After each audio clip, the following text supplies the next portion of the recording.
I'm Carol Luper, a member of CMC's Board of Trustees, and I'm a retired journalist, although you never retire as a journalist. Today's forum, Change Comes to the Heartland, OSU in the 60s, is brought to us with support from the Robert Weiler Company, represented here by Mr. Weiler and many of his associates and friends. Please help me thank them.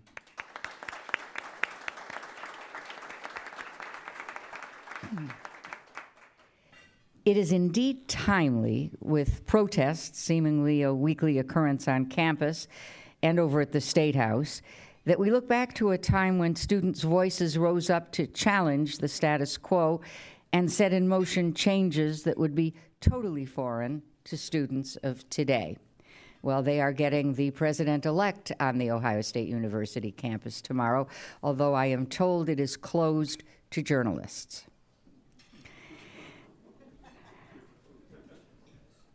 Escorts on dates, mandatory military training, segregated housing.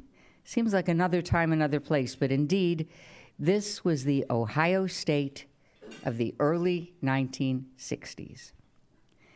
We're honored to be visited today by several of those who walked the Oval as students in these times, each with a different background and different perspective. So please welcome newspaper publisher and former Ohio State Senator Ray Miller, retired OSU administrator Mabel Freeman, retired communications executive and former news director of WTVN Radio, Bill Patterson, and our host and retired OSU Vice President of Business and Finance, Bill Shkurti. Bill, the conversation is yours. Okay, great. Thank you, Carol, and thank you all for coming today. We're going to talk about a time when the country and the community were bitterly divided, when inflammatory rhetoric was the order of the day, when middle America lost confidence in all our key institutions, and it was an open question as to whether the center would hold. No, we're not going to talk about the 2016 election again. We are going to go back 50 years to Columbus and Ohio State University in the middle of the 1960s. And what we'll talk about are the events that came out of that had a great deal to do with shaping the kind of university and community we are today, and also explore what possible lessons this might have for the future. Now, before we begin with our distinguished panel, I just want to set the context a little bit. As you all know, the 1960s were a period of tremendous turbulence and protest, particularly on college campuses, and particularly on large college campuses with large numbers of students. The interesting thing is that through most of that period, Ohio State was relatively quiet. There were protests, but they were within defined boundaries. In fact, the university was so benign that President Nixon was thinking of coming here to give the commencement address in the spring of 1969, when a lot of other universities were closed and were dealing with turmoil. President Nixon turned out couldn't come because he had to meet President Tu in Guam to announce Vietnam troop withdrawals, which is fairly important. So he sent his vice president, Spiro Agnew, to the campus, one of the more divisive and polarizing figures of the 1960s. Yet Vice President Agnew spoke and was treated politely here on the OSU campus. Yet 10 months later, the campus erupted in a spasm of violence and protest that not only was unprecedented for Ohio State, but was among the worst in the country. It resulted in a lot of property damage, the university being forced to close for 2 weeks, more than 800 arrests. And the question you might want to ask is, how could a place that was so quiet erupt so violently in such a short period of time? And that's one of the questions my book tries to answer, and also one of the questions about then what did the university do as a result? Our panel is going to explore some of those issues from the perspective of people that were there and are part of the Columbus community. So the way we're going to work this out is we're going to look at three different issues. The first one is kind of where we were before the protests in the spring of 1970, what it was like, then what kind of change that caused on the campus, and then finally what lessons, if any, are applicable for where we are today. So what I'm going to start doing is to ask each member of the panel to talk a little bit about what it meant to be a student or a reporter or media person at that point before all the change started. And since so much of the energy towards that change came from the black students that were at Ohio State, I'm asking Ray Miller to lead it off. And I've asked all three of the panelists to give us a sense of what it was like to be here then, but also to be cognizant of time, because we want to allow enough time for questions and the other issues to come forward. So I will gently nudge people along as necessary, but I hope you get a feel from what Ray and Mabel and Bill say of what the campus was like just as this stuff all started to come to the surface. So Ray, why don't you kick it off? Sure. Thanks very much, Bill. It's a real pleasure for me to be here and to share, and I think we're going to have a real rich conversation, just judging from looking at old people like Phil Moots and others in the audience. You know, it's very interesting for me coming to the university. I started in the spring of 1968 after having graduated from Columbus East High School. So I came from an all-black environment at Columbus East High School to the Ohio State University that had a handful of black students at the time. I came at a time, and you will all recall this, of protests and assassinations. And so there was a lot of hope that all of us had as we came to the university. We had elected this young, dynamic president, John F. Kennedy, and then he was assassinated. And we remember that. And certainly I remember it very clearly within my neighborhood along in 18th Street, and how everybody ran out and protested and tore things up, and all kinds of things that were happening in a very negative way because of all the hope that we had for President Kennedy. Then the assassination of Martin Luther King, then the assassination of Malcolm X, of the assassination then of Kennedy, and then King, and then Bobbie Kennedy. Exactly, that occurred in that order. And so there's what's laying the foundation for the student unrest. It's those things, even before we started dealing with the issues on the campus. So in '68, you know, I pledged a fraternity, which was completely irrelevant at that time. I don't know why I would want to pledge a fraternity, but I pledged Alpha Phi Alpha fraternity, and so that became irrelevant because of all of the student protest. So I got actively involved within that at the time, in all of the student protests with our Black Student Union and Afro-Am, African American organization that we had put together. Afro-Am was a little bit more militant than the Black Student Union, and so we'll talk about that later. Under the leadership, I would say, of Afro-Am, of Ako Kamban, and Jawanza Naishuma, whose name still remains Paul Cook. Hey, great. Thank you, Ray. Mabel? I think our situation as a woman was a little bit different. There were a lot of women at Ohio State, more men, students in those days than women. But I look back and I think, how could I not have seen what the challenges were? But when you're in the middle of a culture that this is the only way you've been treated as a woman, it didn't seem to many of us as horrendous as it really was. I came into the university in '62. There's one thing we all have to reveal our ages on this panel. This is most unfortunate. You first. But when I was an undergraduate at Ohio State, women had hours. Men didn't. The university said, well, that was part of in loco parentis. Well, it was only in loco parentis for women. And you know, the little humor, which was really not so funny as you think about it now, was that, well, if the women were locked in, the men had nothing to do anyway. And you just, okay, you started thinking, why are we limited to what time of the day we can be out and about? Women could not wear pants, even to dinner or to lunch in the dining commons if you lived in the residence hall. But we'd grown up wearing skirts. I went to public school. I grew up in Philadelphia, and you had to wait till, as a little kid, till the temperature was a certain, a degree before you were allowed to put pants under your dress. And you thought that was the norm. I think one of the most telling events while I was at Ohio State in this protected group of women was within about a year and a half time, we brought to campus, the student government had, Betty Friedan, who had just written The Feminine Mystique, and Miss America. And we weren't sure who we were supposed to be. And in many ways, that defined the 60s as to, where were we on the continuum? There's a little bit of irony on that story.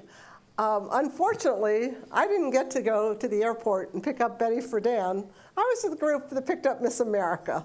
Hardly my style, but this woman who was Miss America, not until probably 2 decades later did you hear her name again. And it was Marilyn Vanderburgh, and she was the first public figure to talk about incest and say that she had been a victim of it. She couldn't do that while she was Miss America, but 20 years later, she was able to talk about that. So the 60s for women were really defined as we went to college thinking we were supposed to be good little girls, and we graduated realizing that there was more to the world than what we had thought when we arrived. And I would note very quickly, I can count on probably one hand, I might need a hand and a half, how many women faculty I had. When I was at Ohio State, they were all white men who were on the Board of Trustees. They were all white men, almost to a person. They were in administration. And indeed, most of the faculty were. And so we were, I'm sure Ray could say, there were no role models for us. Most of us, based our professional decision on what we learned maybe from a high school teacher. And that's something that as I look back and as I became an administrator at the university, I continue to be very sensitive to the role models for young people. Okay, great. Now, Bill, you were kind of on the outside looking in as the news director for WTVN at the time, so give us a sense of your perception. Well, I was kind of a combination. I came to Columbus in 1962 from OU after graduating in broadcast journalism, and immediately got a job at WTVN, and within a year I was named news director. And I was only a year out of college when all this started going on, including the Kennedy assassination. So my whole body was kind of shocked about what was going on and what the hell kind of profession I got into, especially after I was the one to read the bulletin on WTVN that Kennedy was dead. And I could hardly broadcast after that. So that was a horrific beginning for me as a journalist. And in the 60s, it was not going to get any better, as everybody has outlined. I would call it the decade of death and destruction. It seemed like every day somebody was dying or being assassinated, or there was a riot, and this was more toward the late 60s than the early 60s. But then I became, to make it more complicated, I decided to get my master's degree. Actually, Gene D'Angelo, my boss, told me to get a master's degree. I was already working 50 hours a week, and I had 2 kids, and he said, go get a master's degree. I said, yes, sir, because you do not say no to Gene D'Angelo, especially when he's paying for your master's degree. So I went up there, and I finally graduated and got my master's degree in 68. So I was now, in 68, at the beginning of the worst part of all of this, I was getting my master's degree. I was writing for The Lantern. I was a news director at WTVN. I did all the morning news from 5 o'clock to 10 o'clock, and I wrote a daily editorial every day. I only say that because as I graduated with my degree, Gene had a big party for me at my favorite library spot, which was Benny Klein's. And so all my friends were in there, and all the staff from WTVN, and D'Angelo was there, and he announced to the crowd how proud he was that I could do all of this and still get a master's degree. And then he said, and now, Bill, I'm so excited that you've agreed to get your PhD. At which time I threw my drink up in the air. I went over and hugged him, and I said, please tell me you're not serious. And he just smiled. I think he might have been serious. So a little later on, I'll get into discussing the media and how they dealt with all this, and the political makeup of the media in the 60s was very interesting in Columbus. So I'll save that. Great. So hopefully you have a picture then of OSU, at least in the early 60s and mid 60s. This was the post-war period of great prosperity, peace at home anyway, and in essence a very paternalistic society where white men at the top kind of controlled things, and if you were an African American or you were a woman, you were kind of treated as a second-class citizen. And if you were an African American, you were a second-class citizen in a majority white institution. So pressure started building, and as the panelists and members, it's external things like assassinations, the Vietnam War starts to pick up, but also internal things. One of the myths that's been perpetrated, I don't think intentionally, but people assume, is that the riots that occurred at OSU in May of 1970 were related to the invasion of Cambodia and the shootings at Kent State. And although those played a role, the big confrontation between students and police, both on campus and Columbus Police, and eventually bringing in the National Guard, occurred on Wednesday, April 29th in the afternoon. President Nixon's announcement of the Cambodian invasion did not occur until the evening of a day later. On Thursday, the Kent State protests that resulted in the shootings did not occur until Monday, May 4th. So other stuff was boiling up here at the university, and people who I interviewed, who were students then, told me, in part, this was not just Vietnam and Cambodia, but a revolt against the university itself. So it shook the very foundations of the post-war order. So that leads us now into the period of protest and change from 1968 to 1970. So I'll let our panelists take it over from there. Who wants to lead off? Well, I'll jump in again because the thing that was so bothersome was there were not that many African American students, and so in our demands that we had, and we had a list of demands that was written, and so everything sort of evolved around that. All of our protests, our organized protests, et cetera. So we had a very small number of students. We had virtually no African-American faculty. Dr. William E. Nelson came in, who also was my advisor, and Dr. Nelson was so student-centered. I mean, he really was all about trying to ensure that the African-American students were engaged and on the issues as well as certainly in the classroom. And then after Dr. Nelson, we brought in Dr. Charles Ross, who was far more controversial, quite frankly, than Dr. Nelson was. And then Dr. Frank Hale, who had more of an emphasis on bringing in graduate students. But so we had a shortage on the students, a shortage on the faculty, a shortage within administration of African Americans. And as you said, anything that has to do with the administration or the running of the university, there was an absence of African Americans. And so we were about changing that. And we were about changing that in any way that we felt was necessary. So it was organized protests. It was shutting down buildings. I had to knock a fellow out myself. And so that kind of thing that went along with trying to bring about greater equality and greater justice on the campus. Okay, so you had a core of discontent among the students that was African-American students, but not solely African-American students. And one of the interesting things about the protests in the spring of 1970, although it started with Afro-Am, other students who had other issues, whether it was the war, the way the university was treating students, joined in as well, and they formed a coalition and called for a student strike on the afternoon of April 29th. So that's kind of where we are now. Let me go back and let Mabel and Bill fill in. There's a bit of a conundrum, and Bill knows I've challenged a couple things in his book. Careful. Back in the 60s, we were talking about a campus of 37,000 students. There were not a majority of those students protesting. But it didn't take 15,000. It could take 500, and that really drew the attention. And I think, were there certainly lots of students in sympathy? There could have been, and there probably were. But I think we need to be really clear that for many of the students at the university, they were trying to get a degree. We were still mostly first-generation students. It cost money to be there. We had families who were spending, what seems silly today, $100 a quarter for tuition, but that was big money. And so for a lot of the students, they were not engaged in these protests.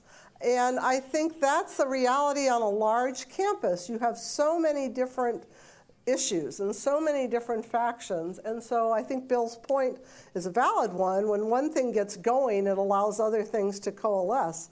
But even when that happened, you weren't talking about 15,000 students.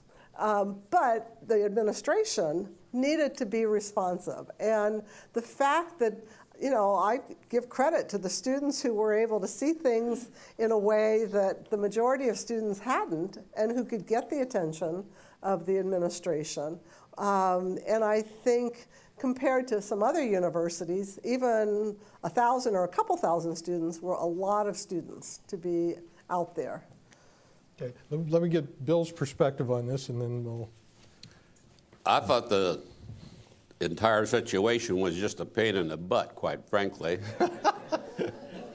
Everybody had to concentrate on these demonstrations, and I know now that I'm more mature that they were all for worthwhile causes, and in fact everything they demonstrated for came true. They got what they wanted, and they deserved it long before they demonstrated. So I'm not putting them down for that, but from a newsman's standpoint, when you like to cover city council and you can't, because you got to go to OSU and cover the National Guard showing up or some demonstration on High Street, it kind of gets, you become a little antagonistic. Now, to even make it worse back in those days, I was working for the Taft Broadcasting Company. That's a Republican organization. They're not real kind about riots. And I was writing the editorials that said that. And probably the worst stumbling block that I had in dealing with Ohio State as a reporter was Novice Fawcett. Could not interview him, could not talk to him. He would not hold a news conference. He hated the news media. I had Governor Rhodes and Jack Sensenbrenner's home phones in my billfold. I could call them any time of the day and night, and they would take my call and do an interview with me. But I never interviewed Novice Fawcett. And that was a sad, sad situation that went on through the entire, and I don't know exactly what year Corbley, or who was it followed him? Anderson. But finally, they put John Corbley out in front of the news media, and he did a good job. But I don't know when that was, but it was in the late 60s. 69. Yeah, when things got so horrible that they realized they'd have to have a major figure, they put him out, and he did do a good job, and he responded to the media. But you talk about listening to all the politicians talk about transparency. We have transparency, which is a total lie anyway.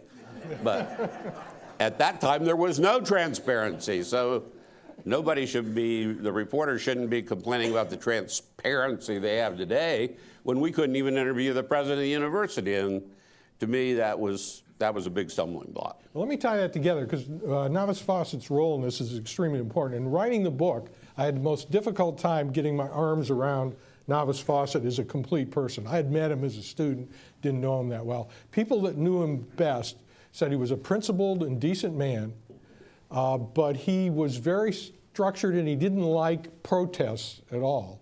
And it was clear, he said that, and he always claimed that it was only 1% of the students that were stirring this up, when in fact, a lot of the students, it's true when Mabel says the number of activists who were actually out marching was relatively small, sometimes 100, sometimes 200, sometimes more, but the number of students who were sympathetic was a lot greater. And one of the things that turned, there was, after the riots occurred and the university closed down, the university did a lot of introspection as to why it happened, because the administration was really caught off guard by the degree to which students were upset with the university. So they did both some scientific polling and some referendums, and one of the polls asked students, this is a scientific poll, so it got non-activists as well, who do you trust?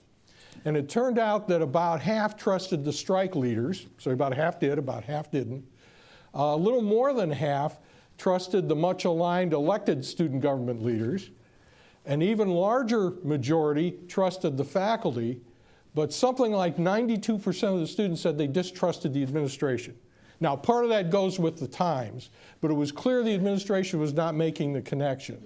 The other thing that happened that made this, now, There were other universities, OU and Miami among them, that had younger presidents that reached out to the students.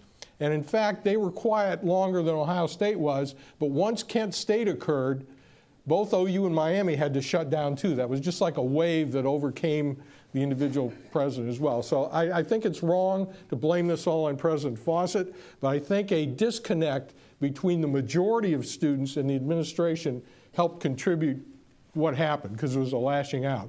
The other contribution, there was a tense relationship, I would argue, and I'd be interested in what other people think, between the students and the city of Columbus, particularly the Columbus police.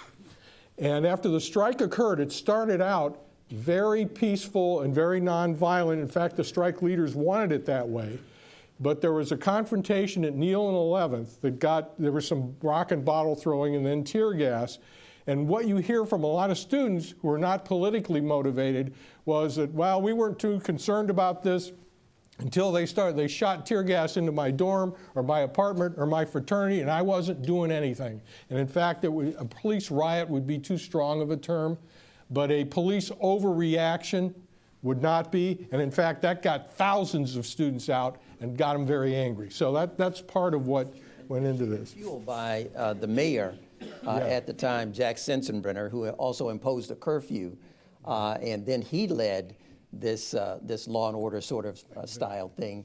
The piece that we had up on Neal Avenue really exploded pretty quickly, because it came after a number of other protests and the demands that I referenced earlier that we were pushing for. But sort of the point, Bill and both Bills here. It's bad when you're out of touch. It really is bad when you're out of touch, when you're an educational administrator and your customer base are young students. And so you have a person like John Mount, who was a VP at the university. And we met with all of these people. We went over and met with Novice Fawcett as well. I remember I went over individually to meet with Novice Fawcett, and the secretary said, well, have you ever met the president? And I said, no, I have not. And I used to wear an army jacket and a black tam. In fact, I wore an army jacket and a black tam even when I came to the General Assembly as an intern and as an aide before I became a member. That was my uniform, and that was a statement that I was making. So I go over to meet with Novice Fawcett in my black tam and my army jacket, and he wasn't there, and so we scheduled a meeting for me to come back.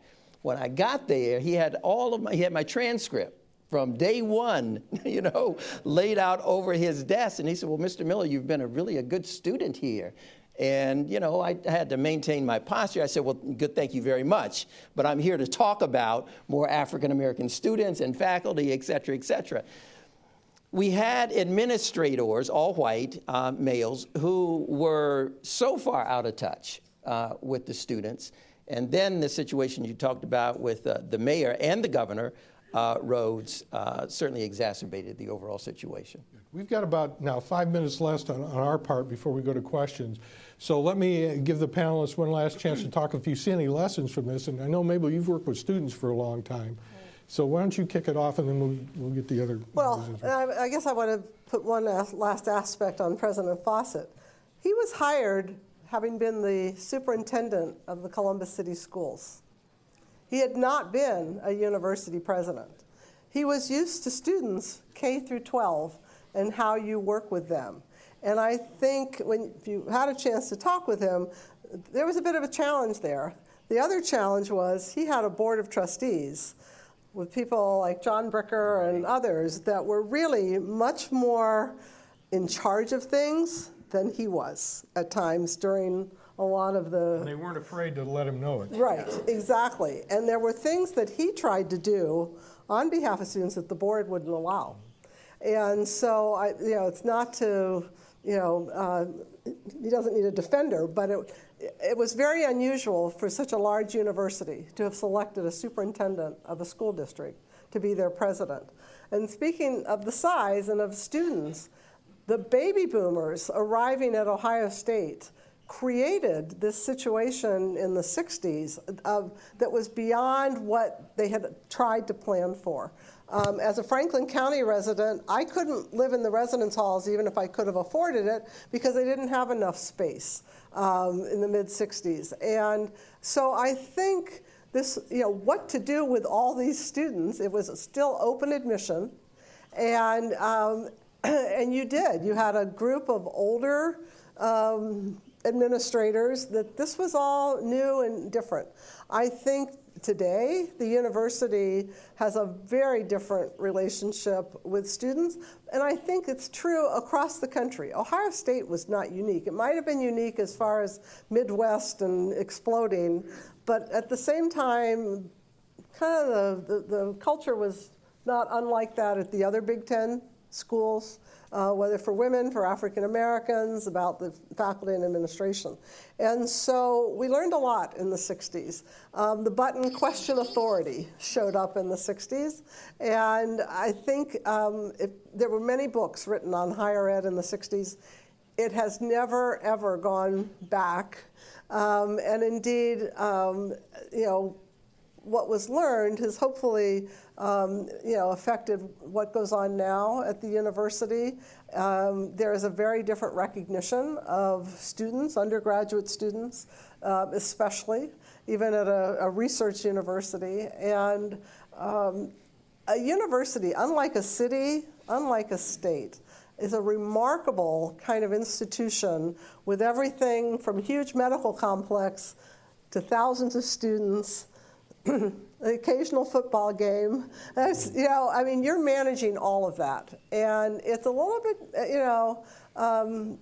it's quite stunning, I think, on any given day at this university when you add up the students, the faculty, and the staff and visitors, you're talking 100,000 people walking across that campus. And so even in the 60s, when it was not quite that big, trying to get your arms around what did this mean for all the populations was a challenge. Mabel, we got about a minute left, so let me give Bill a chance to weigh in. Just a comment on the city politics, and you brought up the Columbus cops. Mayor Sensenbrenner was a Democrat, but he didn't act like a Democrat. He had two of the toughest safety directors that was ever in City Hall, in Fred Simon and Jim Hughes. So even though they were Democrats, and you'd think, well, they'd understand all this and they'd be, kind. They played the game very rough. The other thing I would like to say in closing is that in the city, you had the Taft Broadcasting Company, which was the leading news station, not the TV, but the radio, who did editorials. You had the CJ, of course, and you had the Dispatch. Then the CJ went out of business. That left only two voices of editorializing in the city, which I always thought was kind of sad, although I was glad to be one of them. But looking back in the 60s, one of your big questions was, will it ever happen again? My friends, it is happening again. Not quite at the same level, but the ballgame isn't over yet. So no matter what the issue is, it looks to me like burning down buildings and throwing rocks and starting fires has really not gone out of style.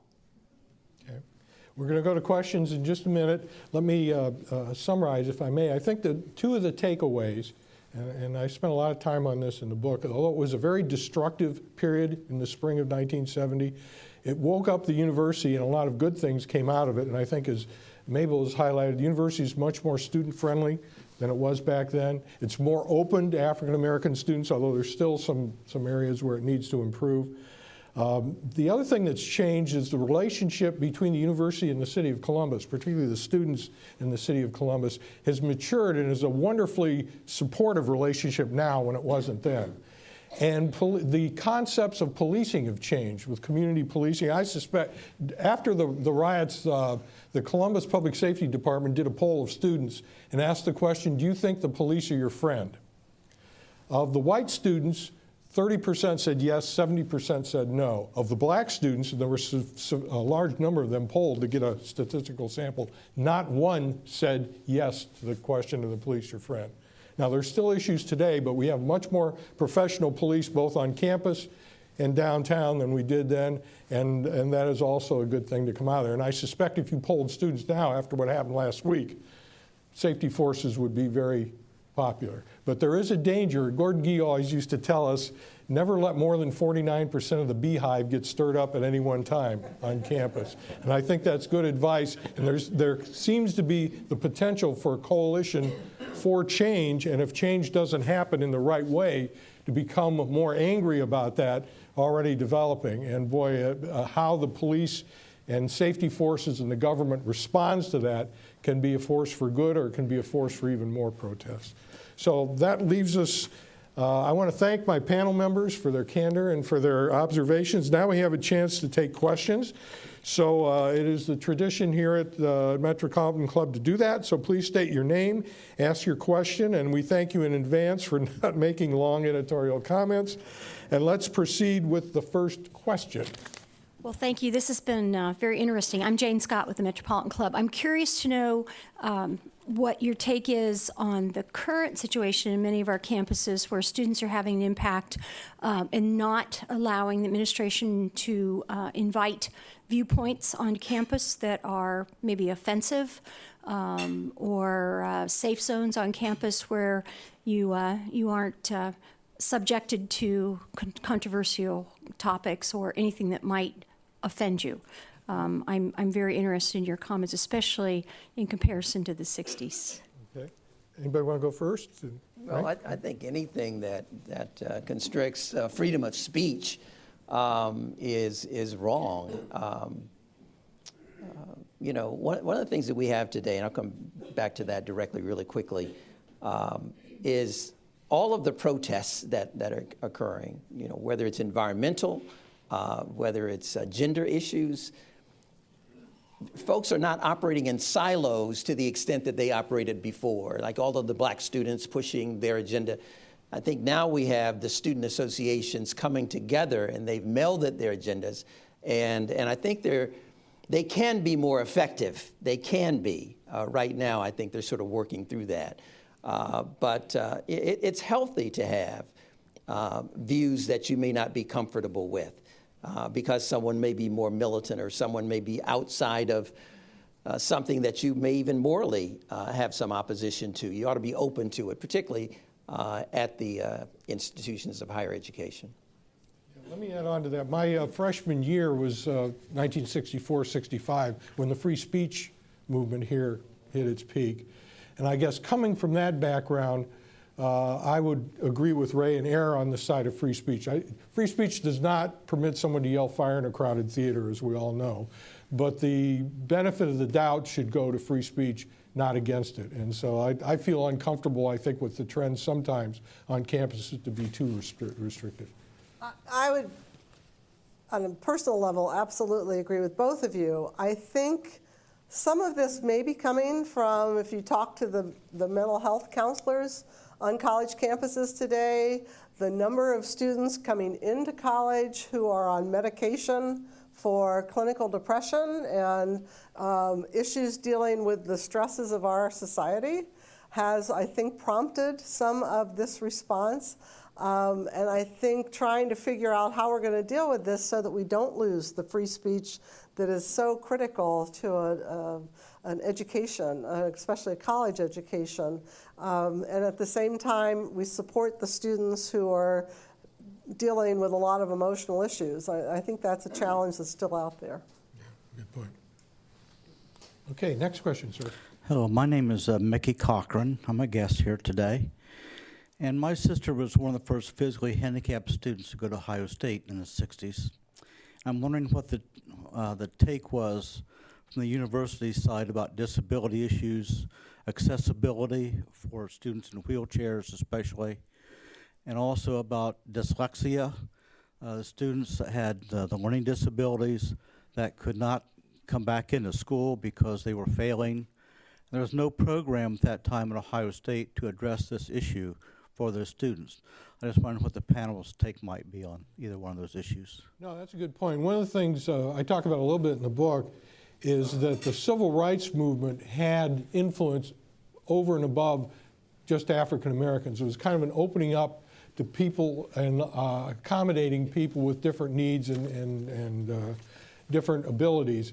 And although it did not happen quickly, by the time President Anderson came to OSU, he made it a point to make the campus more accessible to people then that were called handicapped. We now call people with disabilities. So I think one of the good things that came out of the 60s was an acknowledgement of giving people a chance to succeed or fail on their own rather than being treated as a category. Okay, thank you. Okay. Roger Blackwell. Walter Cronkite used to end his programs on history saying, "And you were there." I thank you for the panel for taking us back to there. I've read the book, and anybody who hasn't read it, you will be back in the 60s and 70s when you read it. My question is really for Ray. We had a pretty substantial, significant, at least, black business community then, the Willis Brothers and Crosby Funeral Home and a lot of others. What was the feeling going on in the city? We talked a little bit about the police and the city and so forth. What was the black business community, citizenry thinking and saying about what was going on then? I'm so glad you raised that. That's a very good point. And you're right, Roger, that they were very active and provided real leadership, particularly to the African-American students and in the African-American community, with everything that was taking place outside of the university, with the assassinations that I talked about earlier, with Carl Brown down at IGA and the funeral directors that we had. They were really playing a major role. And the African-American administrator, there weren't that many in the city government, Cliff Tyree played a central role as well. Bill lays out in his book all of the students that were arrested. There were some very serious charges brought against African-American students, and it was Cliff Tyree and some of those business leaders that convened meetings, helped to raise money to provide for legal defense for all of us that were active on the campus. Let me add something to that, too, which I think is important. The university, in addition to being an educational institution, buys a lot of things in the Columbus metropolitan area. And one of the things the university has tried to do in fits and starts, it hasn't been as successful as it could, is support minority businesses, which tend to be small businesses. And for a big university to deal with a small business sometimes is a hassle. But I think the university felt when I was there, and still does, that part of its job as a public institution is to help the local economy grow, and that includes helping small businesses, and that includes helping small businesses that happen to be minorities so they can grow into larger businesses. Okay, Mark? Thank you, Mark Reel. First of all, thank you, Bill, for writing this book. I follow Roger. It's a really worthwhile read. I want to ask everybody on the panel, what surprised you most about the book? Well, I think it was quite a trip back for us, especially me, being a reporter up there and all that time and being a student at the same time. It was a wonderful trip back, and it kept me up till midnight, which is a hell of a lot later than I like to stay up. But as I told Bill when he came in today, the man deserves some kind of trophy just for the all the notations in the book. And he referred to me, he said, "Yes, Bill, there's 600 of them." And he said, "I loved looking at every one." Okay, there we got the thinking of Bill over there. Good job. He did a good job. I think it was. I don't think it was a surprise. One, I was glad he spelled our names correctly, and but I think he tried to write a fairly factual book. There was a wonderful book that, and I'm blanking on the author, and I can't believe I am, called When Dreams and Heroes Died, that really was a description of higher ed in the 60s and what it meant for students. And I think Bill tried to stay away from a lot of the emotional part as he was trying to be fairly factual on what was going on. And I think even as somebody who was there, I was a high school teacher in the community in the late 60s, trying to keep our students from going up to the campus when they shouldn't have been. And I think even if you were part of this, it was hard for you to see all that was going on. And so to have the book really gives you a wonderful perspective. Okay, thank you. The next question. Thank you to the panel. My name is Frank Reed. I've enjoyed listening to all the stories because, of course, there's so many people who live and grew up in Central Ohio and who have moved here who love Ohio State because they went to Ohio State. I have 3 children. 2 of them are at Ohio State, one also in college, so I'm an empty walleter. But my parents, my grandparents, and everybody could say this. What do you think about the respect authority? When I was at Ohio State in the 80s, there was some question about whether or not the student government should urge the members of the Board of Trustees to divest in apartheid. And I'm happy to say that Ohio State did that, I think, as a result. There was another period after I graduated where there was some complaints about apathy. Students weren't active enough. We've seen some changes. When I was a staffer in the General Assembly, we saw a bill passed. I think Ray Miller was one of the sponsors that put 2 students on the Board of Trustees. Has there been some changes for the good that have kept students engaged and kept universities sort of in balance with what their students' needs are? Yeah, let me say one thing and then I'll turn over to the panel. One of the things that came out of the riots after OSU looked at itself was a move, and students had been clamoring for this for a long time, to get students more involved in the internal workings of the university. And students were on committees like traffic and parking, but they weren't on the major big committees that make like academic decisions and so forth. After all that occurred, the university made a decision to bring students in, both in terms of committees and other work.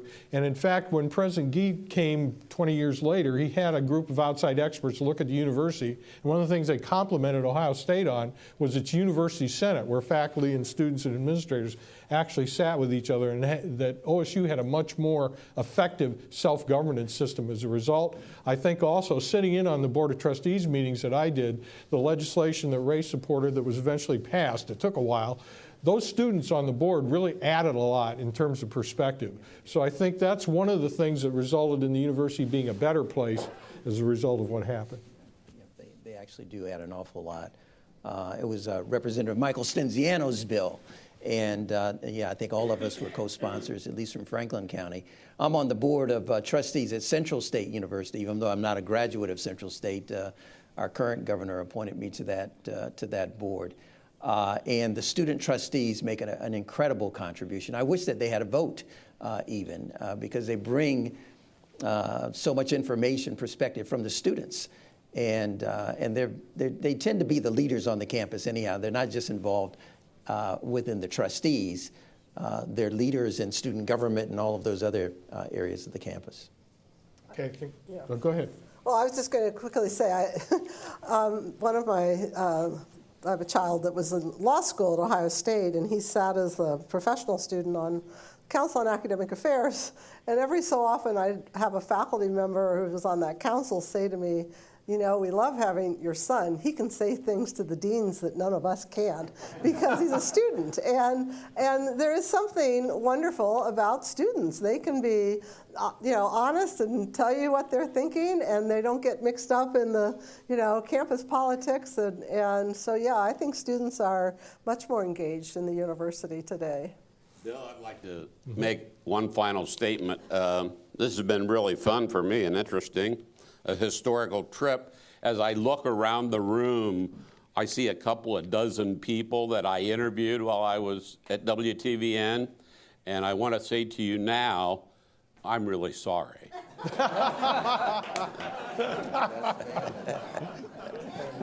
I'm really not that mean. Well, that's a good way. Okay, does sign language mean time for one more question, or what?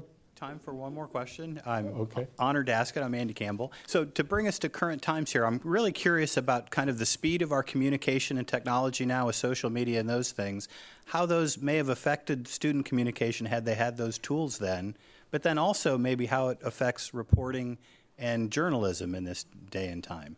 The only statistic I've heard recently that rattles in my brain and will not go away is 47% of the people under 21 get 50% of their news from Facebook. I wish you a lot of luck. Well, I don't have an answer to that question, but I do have another point that I would like to make in 10 seconds. I was reading an article in the paper yesterday. There were a group of students from Eastmoor Academy that were taken up to the university, and they were getting a pitch about concealed carry. That certainly would not have worked very well for us when I was a student at the university. If we had our guns, it would not have been so pretty. It's a terrible idea. Let me add one other thing. In terms of whether something like this could happen again, I think the unique set of circumstances that occurred in the May of 1970 will hopefully never happen again in 150 years of the university's history. What could happen again are some sort of protests, as we talked about. The wild card, I think, is social media. And it's a wild card that nobody really, I remember one of the administrators telling me when I was interviewing him about how the university was responding to the 1970 riots. He said, Bill, you know, part of the problem was we had never been through something like this before. Well, if there's a social media inflamed action of some sort, it will be totally unprecedented, and people of an older generation will be trying to interpret how to deal with people of a younger generation, and that will be one hell of a challenge. I hope you all enjoyed today's forum. I know I did. And we encourage you to continue this conversation with coffee and cookies, and they'll be right out there. Always very good discussions that end too soon. Our panelists, I hope, will stay and talk. You know, you can always view and share today's forum and all of our forums on CTV, Columbus Television, on WOSU and PBS affiliates statewide through the Ohio Channel, and anytime on CMC's website through YouTube. Our sponsor, the Robert Weiler Company, and our speakers, Ray Miller, Mabel Freeman, Bill Patterson, and Bill Shkurti. Please let's give them all a round of applause.